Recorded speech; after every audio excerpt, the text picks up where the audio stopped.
आज हम लोग क्वेश्चन नंबर 5 सॉल्व करने वाले हैं, लेकिन आपको बता दें हम लोग क्लास 11 का क्वेश्चन सॉल्व कर रहे हैं, कैश बुक का सॉल्व कर रहे हैं, double column cash book solve कर रहे हैं। और बता दें डॉक्टर एसके सिंह का बुक है, एसबीपीडी पब्लिकेशन है।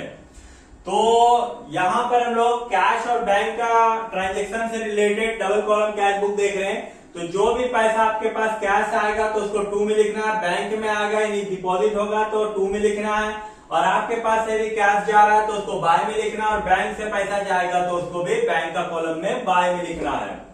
यदि आपका पास पहले से पैसा है तो टू बैलेंस बीडी, और यदि आप कर्ज लिए हैं बैंक ओवरड्राफ्ट हो गया तो बाय बैलेंस बीडी। तो चलिए स्टार्ट करते हैं। और स्टार्ट करने से पहले आपको बता दें एक बार फिर से, यदि आप हमारे चैनल में नए हैं तो हमारे चैनल को सब्सक्राइब कर लीजिए, वीडियो को शेयर कर दीजिएगा।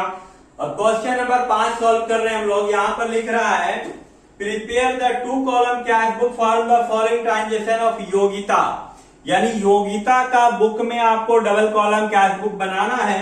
या 1/1/17 को बता रहा है कैश आपका ओपनिंग है 150 रुपया, और बैंक अधिविकर्ष यानी बैंक ओवरड्राफ्ट आपका है, बैंक ओवरड्राफ्ट 1000 रुपया, यानी यहां लिखा जाएगा टू बैलेंस बीडी, और कैश में लिखा जाएगा पैसा जो कि आपका 150 रुपया है 150, और डेट जो है 1 जनवरी 24 है।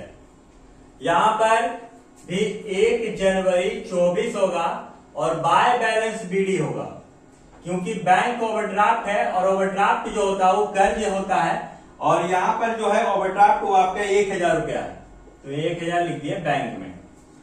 नीचे 2 तारीख को लिख रहा है cash receive from sale of goods, बोल रहा है 3000 रुपया का पैसा हमको माल नगद बेचे तो प्राप्त हो, यानी कैश बढ़ गया 2 जनवरी को। तो यहाँ 2 जनवरी 24 को माल बेचे तो कैश मेरा बढ़ गया, कितना का बढ़ गया, तो 3000 रुपया का कैश बढ़ गया। तो हम लोग यहाँ 3000 कैश में लिख दिए बैंक। फिर उसी बोल रहा है 4 जनवरी को बैंक में जमा किए। देखिए वो पैसा जो 3000 रुपया मेरे पास था 2 तारीख को था, और उसको हम लोग 4 तारीख को बैंक में जमा किए।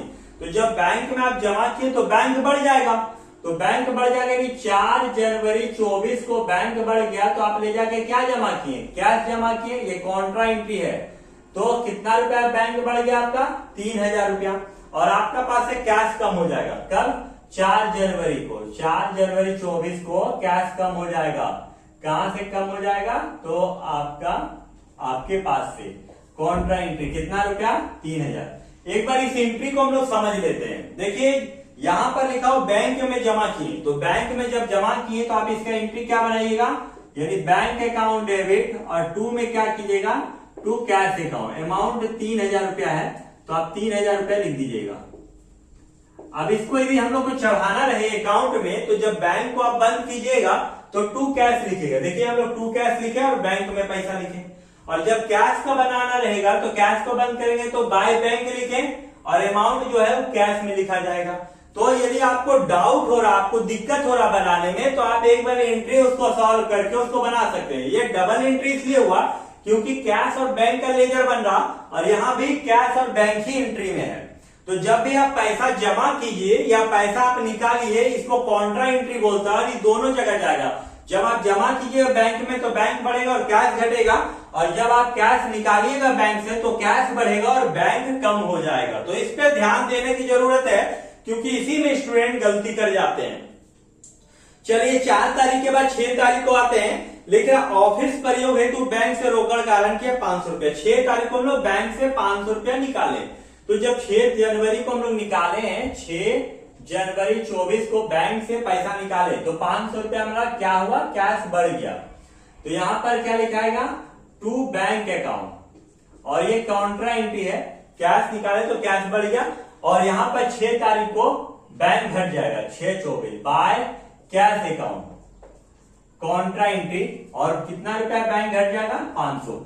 चलिए इसको ट्रांजेक्शन के माध्यम से समझ लेते हैं, जनरल एंट्री के माध्यम से। बोल रहा 500 रुपया बैंक से निकाले तो आपके पास क्या आया, पैसा आया, यानी कैश अकाउंट डेबिट कर दिया, 2 में क्या कर दिए, बैंक अकाउंट कर दिए, कितना 500।